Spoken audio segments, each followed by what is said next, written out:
മാധവാ പീതാംബരാ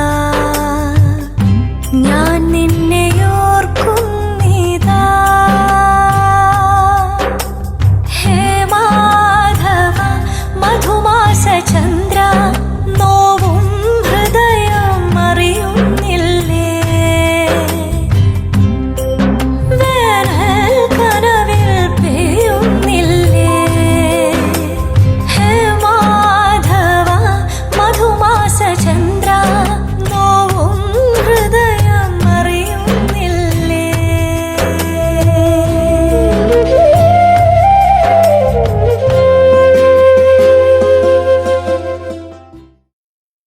സുഖവും സന്തോഷവും തരുമെന്ന് കരുതുന്ന പലതും ദുഃഖം മാത്രമായിരിക്കും തരുന്നത്. ചിലരതിൽ നിന്നും മാറി ചിന്തിക്കും, ചിലര് ആ ദുഃഖവും പേര് ജീവിച്ചു തീർക്കും. അതും ശരിയാണ്. എനിക്ക് എല്ലാം എൻ്റെ മോളോട് പറയാനേ പറ്റൂ. മോൾക്ക് ഏറ്റവും നല്ല തരാനേ അച്ഛൻ ശ്രമിക്കൂ. മോൾ എന്ന് സന്തോഷമായിട്ട് ജീവിക്കുന്നത് കാണാനേ അച്ഛൻ ആഗ്രഹിക്കൂ. ഒന്നിനും എൻ്റെ മോളെ അച്ഛൻ നിർബന്ധിക്കില്ല. ഞാൻ പറഞ്ഞത് അച്ഛന് സങ്കടായോ? അച്ഛാ, ഞാൻ എന്റെ ഇഷ്ടം അച്ഛനോട് പറഞ്ഞെന്നേ ഉള്ളൂ. അത് അച്ഛന്റെ മനസ്സ് വേദനിപ്പിച്ചെങ്കിൽ എന്നോട് ക്ഷമിക്കണം. മോളെ, സാധാരണ നിന്റെ പ്രായത്തിലുള്ള ഒരു പെൺകുട്ടിയോട് വിവാഹത്തെക്കുറിച്ച് പറയുമ്പോൾ അവള് മറ്റൊരാളെ പ്രണയിക്കുന്നെന്നോ മാതാപിതാക്കളെ കണ്ടെത്തിയാളെ താല്പര്യമില്ലെന്നോ ഒക്കെയാ പറയുക. അങ്ങനെ പറഞ്ഞാൽ സംഘർഷം ഉണ്ടാവുക. പക്ഷേ ഇവിടെ നീ ഇക്കാലത്ത് ആരും പറയാത്ത കാരണമാ പറയുന്നത്. മോള് പറയുന്നതിൽ 100% ശരിയുള്ളതുകൊണ്ട് അച്ഛന് മോളോട് തർക്കിക്കാനോ മോള് പറയുന്നത് തെറ്റാണെന്ന് സമർത്ഥിക്കാനോ കഴിയില്ല. മരണഭയം വന്നൊരു അച്ഛൻ്റെ മനസ്സിലെ ആഗ്രഹമാണ് ഞാൻ പറഞ്ഞത്. കതിർമണ്ഡപത്തിൽ മോളുടെ കൈ പിടിച്ച് കന്യാദാനം ചെയ്ത് കടമ തീർക്കാനുള്ള വ്യഗ്രത കൊണ്ട് പറഞ്ഞു പോയതാന്ന് കരുതിയാൽ മതി. മനസ്സിൽ ഒരുപാട് സങ്കടമുണ്ടെങ്കിലും മോളെ നിർബന്ധിക്കാനുള്ള ശക്തി എനിക്കില്ല. മോളുടെ ഇഷ്ടം പോലെ നടക്കട്ടെ. അച്ഛാ,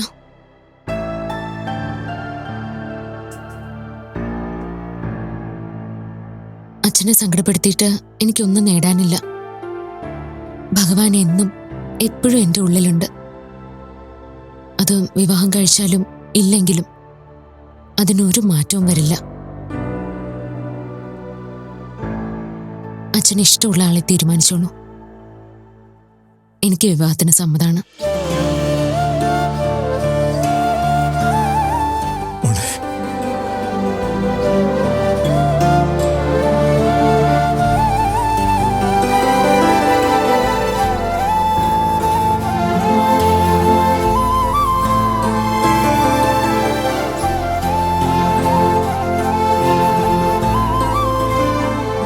ആ യൂണിയൻ ലീഡർ ഒരു രീതിയിൽ ഒതുങ്ങുന്നില്ലെന്നാ പറഞ്ഞത്. അയാൾക്ക് എന്നോട് നേരിട്ട് സംസാരിക്കണമെന്ന്. എങ്കിലത് സംസാരിച്ച് അവസാനിപ്പിക്കേ. ഈ സമരം ഇനി ഒത്തുതീർപ്പാക്കാതെ പോയാ നമുക്ക് എഗ്രിമെന്റിൽ പറഞ്ഞിരിക്കുന്ന സമയത്ത് പ്രോജക്റ്റ് തീർത്തു കൊടുക്കാൻ പറ്റാതാവും. ഞാൻ ഈ ചെറിയ നേതാക്കന്മാരെ ചമഞ്ഞ് നടക്കുന്ന ആൾക്കാരോടൊക്കെ സംസാരിക്കാൻ പോയാ നമ്മുടെ കമ്പനിക്കല്ലേ അതിന്റെ ചീത്തപ്പേര്. അങ്ങനെയൊന്നും നോക്കണ്ട. സമരം എത്രയും പെട്ടെന്ന് അവസാനിപ്പിക്കേണ്ടത് നമ്മുടെ ആവശ്യമാ. അതിലൊരു ഈഗോയുടെ ഇഷ്യൂ ഒന്നും ഉണ്ടാവണ്ട. ഇനി നിനക്ക് അത്രയും ബുദ്ധിമുട്ടാണെങ്കിൽ മഹാദേവനെ കൊണ്ടുവന്ന് സംസാരിപ്പിച്ചു നോക്ക്. ഇവരെയൊക്കെ ഡീൽ ചെയ്യാൻ മഹാദേവൻ മിടുക്കനാ. എല്ലാത്തിനും കാരണക്കാരൻ അളിയനാ. ഈ പ്രോജക്റ്റ് അളിയനെ ഏൽപ്പിച്ചപ്പോഴേ ഞാൻ കരുതിയതാ ഒടുവിൽ ഇങ്ങനെ എന്തെങ്കിലുമൊക്കെ സംഭവിക്കുമെന്ന്. എടാ, കമ്പനിയിലെ കാര്യങ്ങൾ ചെയ്യാനും പ്രോജക്റ്റ് നോക്കാനും ഒന്നും വിഘ്നേഷിന് മിടുക്കില്ലെന്ന് അറിഞ്ഞുകൊണ്ട് തന്നെയല്ലേ നമ്മളത് വിഘ്നേഷിനെ ഏൽപ്പിച്ചത്. അവനെ ഹെൽപ്പ് ചെയ്യാൻ നല്ല എക്സ്പീരിയൻസ് ഉള്ള മാനേജേഴ്സിനെ വെച്ചിട്ടുണ്ടല്ലോ. അതൊക്കെ ഞാൻ സമ്മതിച്ചു.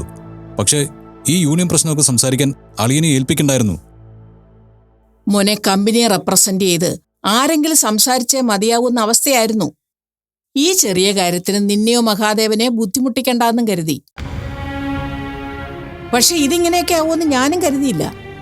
ഞാൻ എല്ലാവരുമായി ഫോണിൽ സംസാരിച്ച് എല്ലാം സെറ്റിൽ ചെയ്തിട്ട് ഒരു ഫോർമാലിറ്റി ടോക്കിന് വേണ്ടി മാത്രമാണ് വിഘ്നേഷിനെ അയച്ചത്. അവ സംസാരിച്ച് വൈകിട്ടെല്ലാം ഓക്കെ ആയി. 2 ദിവസത്തിനുള്ളിൽ കമ്പനിയിൽ വർക്ക് തുടങ്ങുമെന്നും പറഞ്ഞു. പിന്നെന്താ സംഭവിച്ചതെന്ന് എനിക്കൊരു ഊഹവുമില്ല. യൂണിയൻ ലീഡർ ദിവാകരന് കാശൊന്നും കിട്ടിയില്ല. ലേബർ സപ്ലയർ നമ്മൾ തമ്മിൽ ഒത്തുകളിച്ചു എന്നൊരു തോന്നല് അയാൾക്കുണ്ടായി. അതാണ് അയാളിപ്പോ പല ഡിമാൻഡ്സും പറയുന്നത്. ഞാൻ ദിവാകരനെ വിളിച്ചൊന്ന് സംസാരിക്കട്ടെ? വേണ്ട, അയാൾ ഒരു ഡീലും ഫോണിലൂടെ സംസാരിക്കില്ല. അതെന്താ? നമ്മളത് റെക്കോർഡ് ചെയ്ത് തൊഴിലാളികൾക്ക് എങ്ങനെ കൊടുത്താൽ അതോടെ ദിവാകരന്റെ രാഷ്ട്രീയ ജീവിതം അവസാനിപ്പിക്കേണ്ടതായിട്ട് വരും. അത് പേടിച്ച് എന്തുണ്ടെങ്കിലും നേരിട്ട് സംസാരിക്കാമെന്നാ ദിവാകരൻ പറയുന്നത്. അയാൾക്ക് അയാളുടെ സേഫ്റ്റി നോക്കിയല്ലേ പറ്റൂ. തൽക്കാലം നമുക്ക് മഹാദേവനെ തന്നെ അയക്കാം. എന്നിട്ട് സെറ്റിലാക്കാൻ പറ്റിയില്ലെങ്കിൽ നീ പോയാ മതി. അല്ല, ഇനി ഇതിന്റെ പേരിൽ വിഘ്നേഷുമായിട്ട് സംസാരമൊന്നും വേണ്ട. അവൻ നമ്മുടെ അഭിയുടെ ഭർത്താവാണ്, അത് നീ മറക്കരുത്. അളിയനോട് പറയേണ്ടതൊക്കെ ഞാൻ പറഞ്ഞിട്ടുണ്ട്. അമ്മ പറഞ്ഞതുപോലെ അതൊരു പ്രൈവറ്റ് ടോക്കായിരുന്നു. എന്നാലും കമ്പനി കാര്യങ്ങളിൽ ഈ സ്വന്തവും ബന്ധവും പറഞ്ഞ് പരിഗണന കൊടുക്കുന്ന ഏർപ്പാട് ശരിയല്ലമ്മേ. അത് അവസാനിപ്പിക്കേണ്ട സമയം കഴിഞ്ഞു. മോനെ, നമ്മുടെ കമ്പനി രാജ്യം മുഴുവൻ ബ്രാഞ്ചുകളും ഓഫീസുകളും പ്രോജക്റ്റുകളും ഉള്ള ഒരു വലിയ കമ്പനിയാണ്. അതിനൊരു കോർപ്പറേറ്റ് സ്വഭാവമുണ്ട്. പക്ഷെ ഇതൊരു ഫാമിലി ബിസിനസ്സാണ്. നമ്മളെല്ലാം ബന്ധുക്കളാണ്, കുടുംബക്കാരാണ്. നീ അത് മനസ്സിലാക്കണം. ഈശ്വരൻ ഓരോരുത്തർക്ക് പലതരത്തിലുള്ള കഴിവുകൾ കൊടുത്ത് ഒരാളെ മറ്റുള്ളവരിൽ നിന്ന് വ്യത്യസ്തനാക്കിയാണ് സൃഷ്ടിച്ചിരിക്കുന്നത്.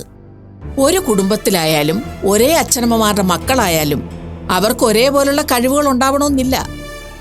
അതും മനസ്സിലാക്കി എല്ലാവരെയും ചേർത്ത് നിർത്തി സന്തോഷത്തോടെ സ്നേഹത്തോടെ ജീവിക്കുന്നതിലാണ് മിടുക്ക്. അമ്മ പറയുന്നത് കുടുംബത്തിന്റെ കാര്യമാണ്. ഈ സ്ട്രാറ്റജി കമ്പനിയുടെ കാര്യത്തിൽ ആപ്ലിക്കബിൾ അല്ല. അത് ആപ്ലിക്കബിൾ ആവണം മോനെ. അതാണ് ഞാൻ പറഞ്ഞത്, നമ്മുടേത് ഒരു ഫാമിലി ബിസിനസ്സായി കാണണമെന്ന്. നമ്മുടെ കമ്പനി നമുക്ക് നന്നായിട്ട് ജീവിക്കാനുള്ളതാ, ഒരു ജോലിയാ. വിഘ്നേഷിന് കഴിവ് കുറവാണെങ്കിൽ അവനെ ഉപേക്ഷിക്കാനല്ല, അവനെ സപ്പോർട്ട് ചെയ്ത് കൂടെ നിർത്താനാണ് നമ്മൾ ശ്രമിക്കേണ്ടത്. എന്നാലേ കുടുംബത്തിൽ പ്രശ്നങ്ങൾ ഉണ്ടാവാതിരിക്കൂ. ഇതെല്ലാം അച്ഛൻ പറഞ്ഞ് ഞാനും നീ അഭിരാമിയും എല്ലാവരും കേട്ടിട്ടുള്ളതാ. അത് നീ മറക്കരുത്. അളിയന്റെ കാര്യത്തിൽ നീ കുറച്ച് മയത്തിൽ പെരുമാറണം. അഭിരാമിയുടെ ഭർത്താവാണെന്നുള്ള പരിഗണനയും കൊടുക്കണം. അവളുടെ ഇഷ്ടത്തിനാണ് നമ്മൾ ആ വിവാഹം നടത്തിയത്. അവന് കമ്പനിയിൽ ചുമതല കൊടുത്തതും അവള് പറഞ്ഞിട്ടാണ്. വിഘ്നേഷിന്റെ കുറവുകൾ മനസ്സിലാക്കി അതിനനുസരിച്ചുള്ള കാര്യങ്ങൾ അവനെ ഏൽപ്പിച്ചാൽ മതി. ഒരു കമ്പനി ആവുമ്പോൾ ഓരോ പൊസിഷനിലും ഇരിക്കുന്നവർ ചെയ്യേണ്ട കുറെ ജോലികളുണ്ട്. അതിനവർക്ക് കഴിവില്ലെങ്കിൽ ആ പൊസിഷന് അവർ അർഹരല്ല. അതറിഞ്ഞിട്ടും അവരെ അവിടെ തന്നെ തുടരാൻ അനുവദിക്കുന്നത് കമ്പനിയോട് നമ്മൾ ചെയ്യുന്ന നീതികേടാണ്. അത് അംഗീകരിക്കാൻ എനിക്കിത്തിരി ബുദ്ധിമുട്ടുണ്ട്. നീ ഇങ്ങനെ തുടങ്ങിയ എന്ത് ചെയ്യും മോനെ? ഞാൻ കമ്പനിയുടെ MD ആയി തുടരണമെങ്കിൽ എനിക്ക് തീരുമാനങ്ങൾ എടുക്കാനുള്ള സ്വാതന്ത്ര്യം വേണം. അച്ഛൻ ഇത്രയൊക്കെ ആക്കിയ കമ്പനി എനിക്കിതിനെ 4 ഇരട്ടി വലുതാക്കി മാറ്റണം. അല്ലാതെ എന്നും ഇങ്ങനെ തന്നെ തുടർന്നാൽ പോരാ. അളിയൻ ഇനിയും കാര്യങ്ങൾ നേരെ ചൊവ്വയും നോക്കിയില്ലെങ്കിൽ എനിക്ക് ആക്ഷൻ എടുക്കേണ്ടി വരും. അപ്പൊ എന്നെ തടയാൻ അമ്മ വരരുത്.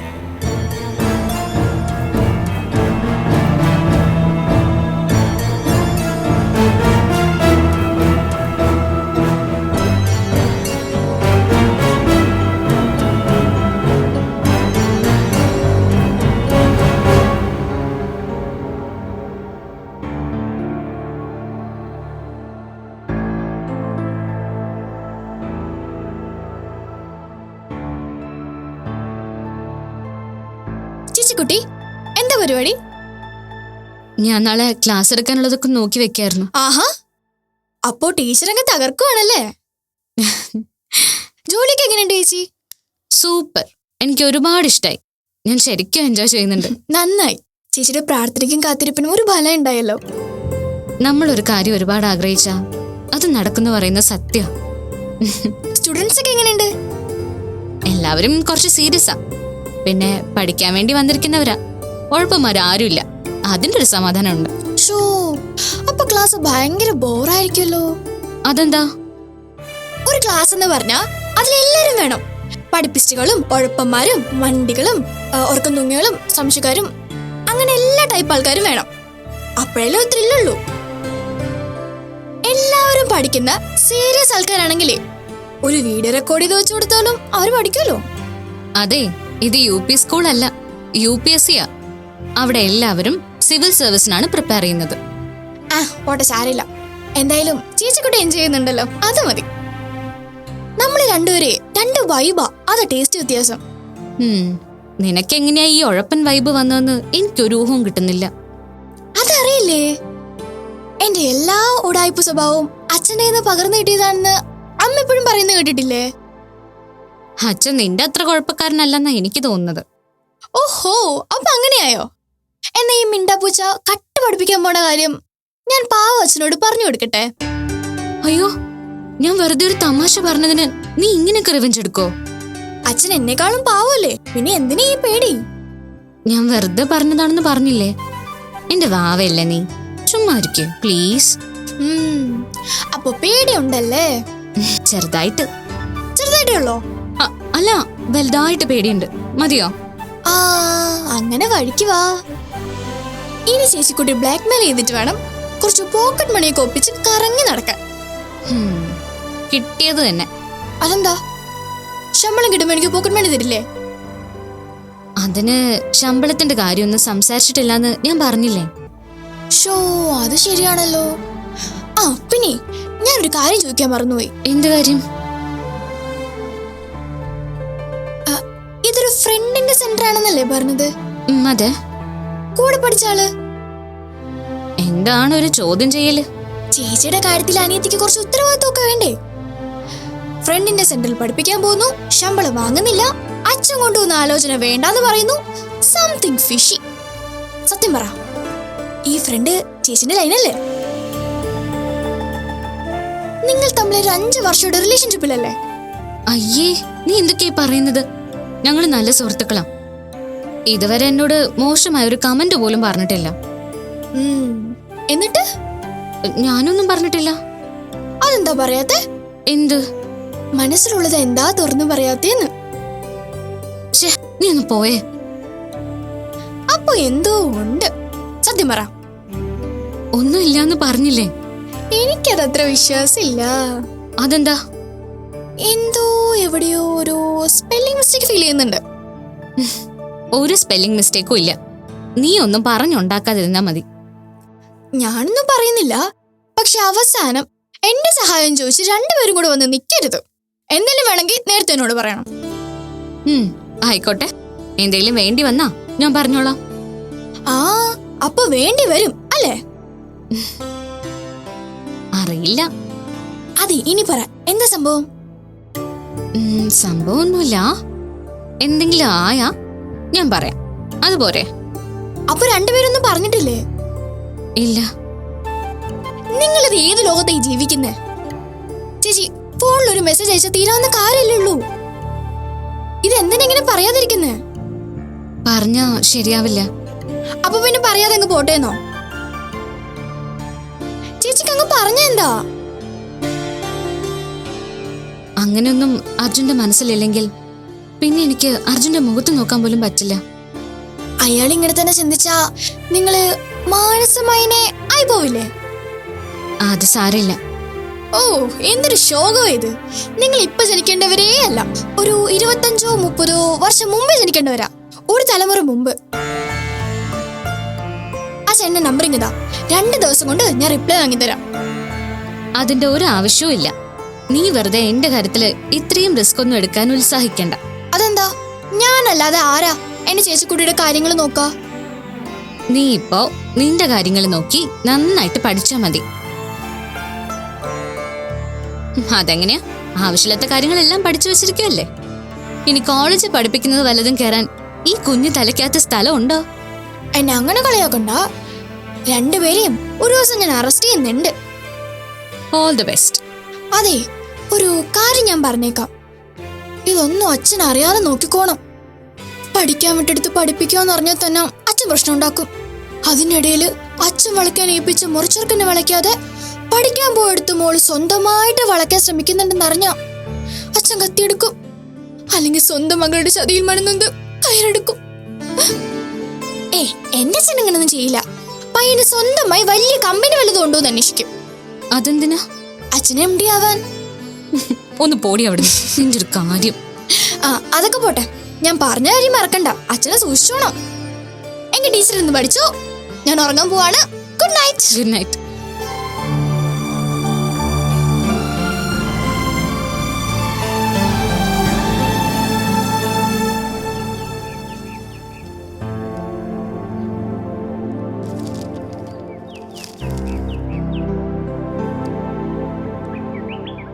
മനുചേട്ടാ,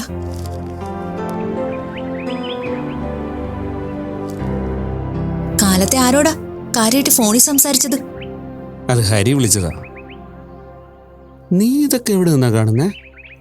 ഈ വീട്ടിൽ ആരെന്ത് ചെയ്താലും അവിടെയൊക്കെ എന്റെ കണ്ണും കാതും എത്തും.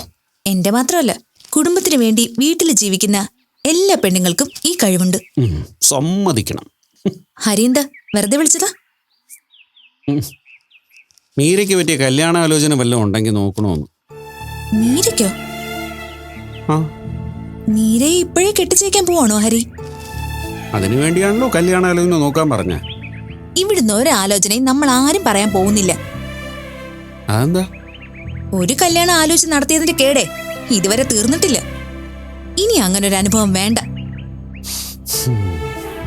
അന്ന് പാവമാണെന്ന് കരുതിയിട്ട് ബീനയെ ഹരിക്ക് വേണ്ടി കല്യാണം ആലോചിച്ചത്.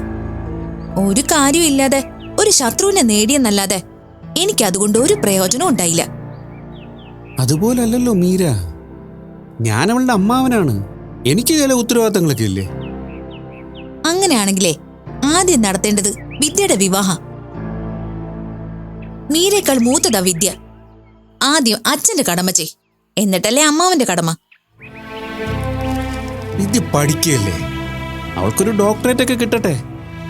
അതിനിടയിൽ നമ്മൾ അവളുടെ ശ്രദ്ധ മാറ്റാൻ പോകും. റിസർച്ച് എന്നൊക്കെ പറഞ്ഞ ഒരു തപസ്സാണ്. അതിൽ അത്രയ്ക്ക് ഫോക്കസ് ചെയ്താലേ പുതിയത് എന്തെങ്കിലും കണ്ടെത്താൻ സാധിക്കൂ. അത് അവള് പഠിച്ചോളും.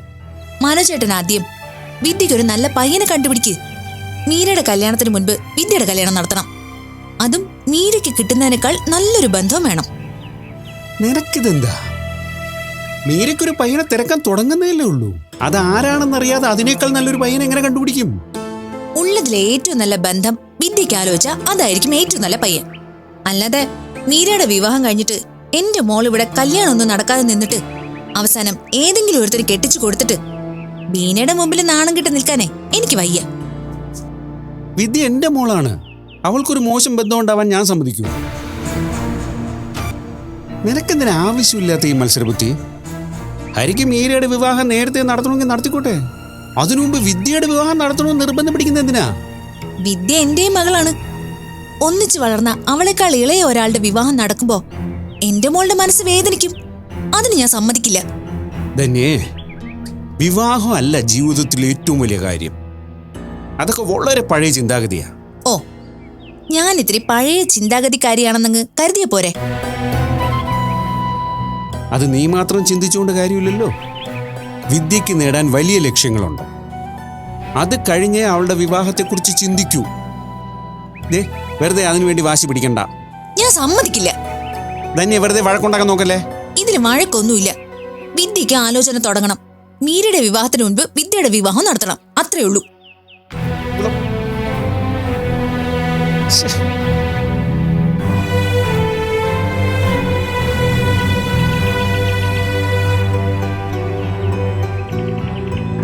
വിഘ്നേഷ് ഏട്ടൻ എന്റെ ഭർത്താവാ. ആ ഒരു കാര്യം മനസ്സിൽ വച്ചു വേണമായിരുന്നു ആദർശ് സംസാരിക്കാൻ. അവൻ കമ്പനിയുടെ MD ആണെങ്കിൽ അതിന്റെ അധികാരം അവിടുത്തെ ജോലിക്കാരോട് കാണിച്ചാൽ മതി. അല്ലാതെ എന്റെ ഭർത്താവിന്റെ തലയിൽ കയറാൻ വരണ്ട. അഭി, കമ്പനിയുടെ MD എന്ന നിലയിൽ തന്നെയാണ് ആദർശ് സംസാരിച്ചത്. വിഘ്നേഷ് നിന്റെ ഭർത്താവായതുകൊണ്ട് അവൻ മറ്റാരും കേൾക്കാത്ത രീതിയിലായിരിക്കും സംസാരിച്ചത്. അമ്മേ, അമ്മ പറഞ്ഞതാണ് വിഘ്നേഷ് ഏട്ടൻ അനുസരിച്ചത്. കാലു മാറിയത് ആ യൂണിയൻ ലീഡറാ. പക്ഷെ വഴക്ക് കേട്ടത് വിഘ്നേഷ് ഏട്ടന്. അത് ആദർശിന് അറിയാത്ത കാര്യമൊന്നും അല്ലല്ലോ. ആദർശിന്റെ ഭാഗത്ത് ഒരു തെറ്റുമില്ലെന്ന് ഞാൻ പറയില്ല. വിഘ്നേഷിനോട് സംസാരിച്ച് വഷളാക്കാൻ നിൽക്കാതെ ഒഫീഷ്യലി ഒരു മെയിൽ അയച്ച് എക്സ്പ്ലനേഷൻ ചോദിച്ചാൽ മതിയായിരുന്നു. ഓഹോ, അപ്പോഴും ചോദിക്കണമെന്ന് തന്നെയാണ് അമ്മയുടെ അഭിപ്രായം അല്ലേ? ഒരു കമ്പനിയുടെ MD എന്ന നിലയിൽ വിഘ്നേഷിനെ ഏൽപ്പിച്ചേക്കുന്ന സൈറ്റിൽ പ്രശ്നങ്ങളുണ്ടായ ആദർശിനത് ചോദിക്കാതിരിക്കാൻ പറ്റുമോ? ശരി, ചോദിച്ചു, അത് സംസാരിച്ചു, മറുപടി പറഞ്ഞു. എല്ലാം അതോടുകൂടി തീരണം. പക്ഷേ ആദർശിന്റെ മനസ്സിൽ അത് വേറെന്തോ രീതിയിൽ കിടപ്പുണ്ട്. അതെന്താ? ഈ പ്രശ്നത്തിന് ശേഷം വിഘ്നേഷ് ഏട്ടൻ ആദർശിനെ ഫോണിൽ വിളിച്ചിട്ട് ആദർശ് അറ്റൻഡ് ചെയ്തിട്ടില്ല. അവൻ അതെന്തെങ്കിലും തിരക്കിലായിരിക്കും. എന്ത് തിരക്കാണെങ്കിലും കോൾ ഒന്ന് എടുത്ത് കാര്യം പറയാലോ. ശരി, എടുക്കാൻ പറ്റിയില്ലെന്ന് കരുതാം, ഒന്ന് തിരിച്ചു വിളിക്കാലോ. അത് തിരക്കിനിടയിൽ വിട്ടുപോയതായിരിക്കും എടി. എങ്കിൽ അമ്മ അവനെ ഒന്ന് വിളിച്ചേ, അവൻ എടുക്കൂ ഇല്ലയോ എന്ന് അറിയാലോ.